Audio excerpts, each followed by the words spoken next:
Mwongeye kwirigwa neza mwese bakomeje kudukurikirana ndetse n'abakomeje kubana natwe mu makuru n'ibiganiro byacu. Munyemere turebere hamwe amakuru agezweho muri kano kanya, amakuru akomeje kugenda akomeje kuvugwa mu bikomeje kubera hano mu burasirazuba bwa Repubulika ya Demokarasi ya Kongo, ariko kandi turaza kwitsa cyane ku bikomeje kuvugwa kuri aya masezerano yasinywe hagati y'u Rwanda ndetse na Repubulika Iharanira Demokarasi ya Kongo. Tugiye kugaruka kuri byinshi bikomeje kugenda bivugwa. Aya masezerano ni amasezerano yavuzwe cyane muri iki cyumweru dusoje ndetse n'iki turimo, ariko kandi yavuzwe n'abantu benshi cyane bagiye batandukanye. Muranyemerera ngaruke kuri bamwe mu bakomeje kugenda bagira icyo bavuga. Ni amasezerano ugiye kureba adagize icyo avuze kinini cyane ku mutwe wa 23, nubwo bikomeje kugenda bivugwa yuko ari amasezerano agizwe ahanini no guhagarika imirwano ndetse no gucogoza intambara ndetse n'umwuka mubi.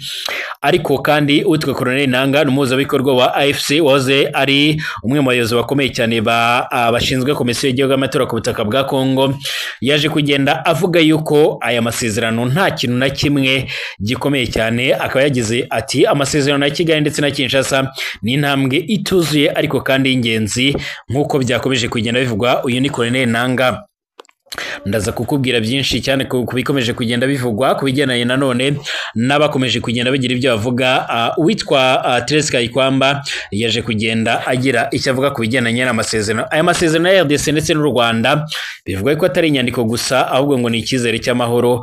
Ibi ni bimwe mu byaje kugenda bivugwa na Perezida Félix Antoine Tshisekedi Tshilombo. Munyemere turebere hamwe amakuru agezweho muri kano kanya akomeje kugenda avugwa. Nuko nkushuje kandi nkwifurije ibihe byiza, nkwifurije kumererwa neza, nkwifurije gukomeza kubana nanjye ukomeje kunkurikira, waba uri mu Burundi by'umwihariko mu karere k'ibiyaga bigari, waba uri mu Rwanda, muri Uganda, Tanzania, Kenya ndetse n'ahandi. Reka nkwifurize kumererwa neza cyane. Turi kuwa mbere, turi ku itariki 30 z'ukwezi kwa gatandatu umwaka wa 2025. Reka nkubwire ngo rwose gubwa neza kandi uhayironke, waba uri mu bice bigiye bitandukanye hirya no hino mu isi. Reka nkubwire ngo nyamuneka kanda handitse subscribe kugira ngo bashe kuzajya dukurikira ubone natwe mu makuru n'ibiganiro byacu. Ibiganiro byacu nabisangize ku nshuti zawe. Twebwe tukibanda ku makuru agezweho bari kugenda avugwa mu bigendanye n'umutekano, politike, diplomasi ndetse n'ibindi bigiye bitandukanye. Nyemera nkubwire ngo niba utameze neza, niba ufite ibibazo komera kandi bihangane, nkubwire ngo rwose uyu mwanya niba utameze neza, ejo ibintu bishobora guhinduka bikaba byagenda neza cyane. Reka turebere hamwe amakuru agezweho, amakuru akomeje kugenda avugwa muri kano kanya, ariko kandi twitse kubikomeje kugenda bivugwa kuri aya masezerano. Kwanza reka duhere ku ruhande rwa M23. Uyu mutwe nk'uko bikomeje kugenda bivugwa aricyo baje kugenda bavuga nyuma y'uko hamaze gushyirwa umukono kuri aya masezerano by'umwihariko yasinywe i Washington DC muri Leta Zunze za Amerika.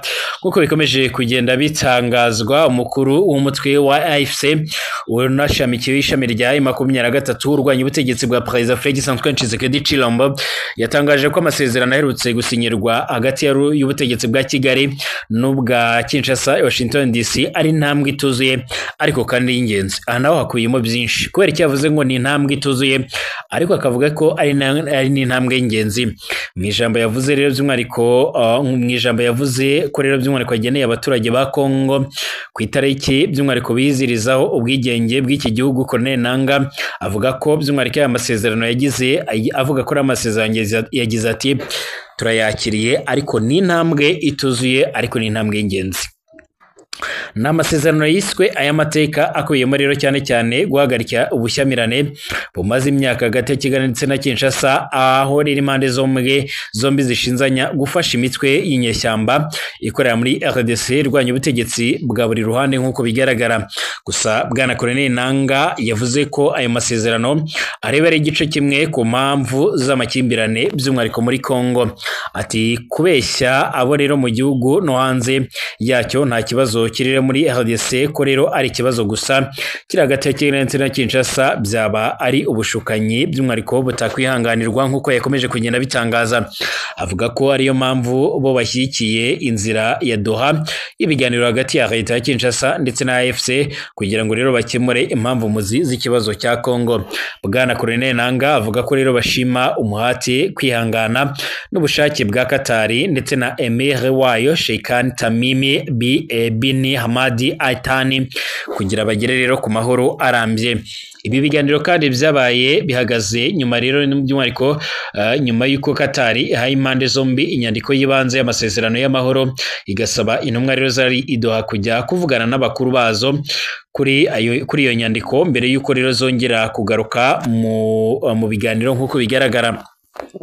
Bwana Colonel Nanga avuga yuko AFC isaba by'umwihariko bidahindutse kandi ko by'umwihariko bizagerwaho, ariko kandi uko gusaba hari uburyo rero by'umwihariko buha umwanya abo mu gihugu kugira ngo hakemurwe impamvu muzi z'ikibazo cya RDC. We ashinza Tshisekedi by'umwihariko ko giterwa na Perezida Félix Antoine Tshisekedi Tshilombo.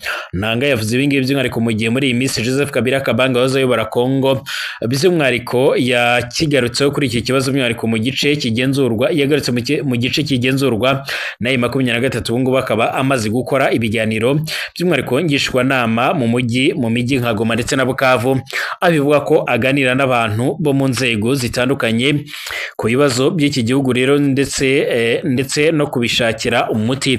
Tshisekedi ashinza AFC rero by'umwihariko gufashwa n'u Rwanda kugerageza gucamo rero igihugu cye, gusahura umutungo kamere w'igihugu, guteza umutekano muke ndetse no kwica abasivile, ibirego u Rwanda rwagiye ruhakana ndetse rukanamaganira kure. Bwana Colonel Nanga kandi wahoze akuriye komisiyo yigenga y'amatora Seni yemeje insinzi ya Tshisekedi mu matora ya 2018 mu ijambo rye yibanze ku kunenga ubutegetsi ndetse no kuvuga ibigwi umutwe wa AFC kugamije amahoro, ubumwe n'iterambere rya Kongo.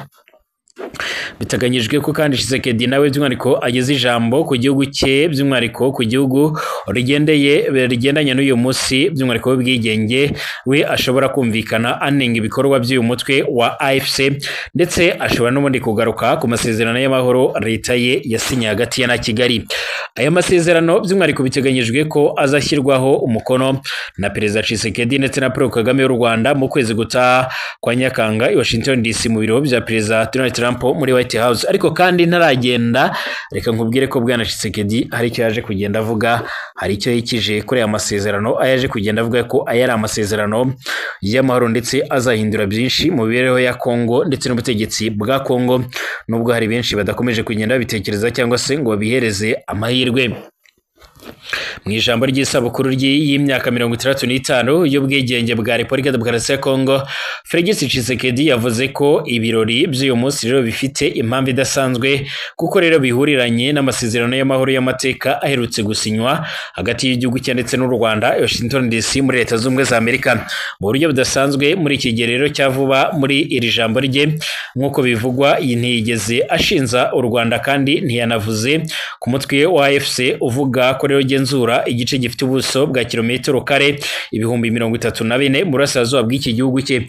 Tshisekedi yavuze yuko aya masezerano ari ikorosi rero ry'ingenzi mu kurangiza amakimbirane amaze hafi imyaka yarugwa 30 atera agahinda mu burasirazuba bw'iki gihugu cyacu, by'umwihariko yatumye miliyoni z'abantu bapfa abandi bakava mu byabo nk'uko bigaragara. Yanavuze ko kandi ayo masezerano afungura ibihe bishya by'ituze, ubufatanye ndetse n'iterambere ry'igihugu cyacu, by'umwihariko akarere k'ibiyaga bigari n'umugabane muri rusange nk'uko bigaragara. Hati aya masezerano si inyandiko gusa, ni icyizere cy'amahoro ku baturage ba Goma, Bukavu, Rucuro, Masisi, Nyiragongo, Robero, Ituri ndetse n'andi hose hashegeshwe n'iyi ntambara ikomeje kugenda bice bigacika.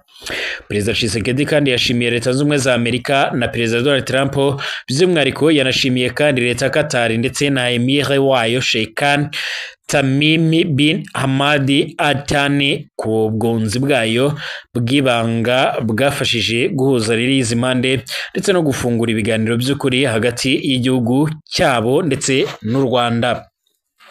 Yirinze kuvuga byinshi ku Rwanda ndetse no kuri M23. Tshisekedi wigeze kurahira ko leta ye by'umwihariko itazigera iganira na AFC akiri perezida, ibyo ubungubu by'umwihariko yaretse nyuma yo kubisabwa n'abahuza banyuranye by'umwihariko muri iri jambo rye.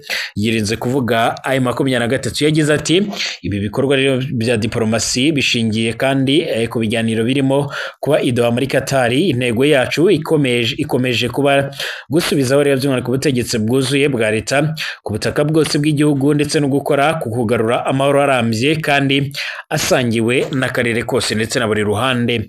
Ibiganiro byaberaga hagati y'intumwa za leta ndetse na Kinshasa n'iz'umutwe wa AFC by'umwihariko Doha kuva mu ntangiriro z'uku kwezi byabaye bihagaze nyuma y'uko Katari yahaye impande zombi inyandiko y'ibanze y'amasezerano y'amahoro, igasaba intumwa rero zari i Doha rero kujya kuvugana n'abakuru bazo kuri iyo nyandiko mbere y'uko rero by'umwihariko zongera kugaruka muri ibi biganiro. Mu ijambo rye Tshisekedi yavuze ko bazakomeza gusaba ko rero by'umwihariko ubutabera buhabwa abagizweho rero ingaruka n'intambara mu burasirazuba bwa RDC kandi ko n'abakoze ubwicanyi bagomba kubiryozwa nk'uko bikomeje kugenda bigaragara.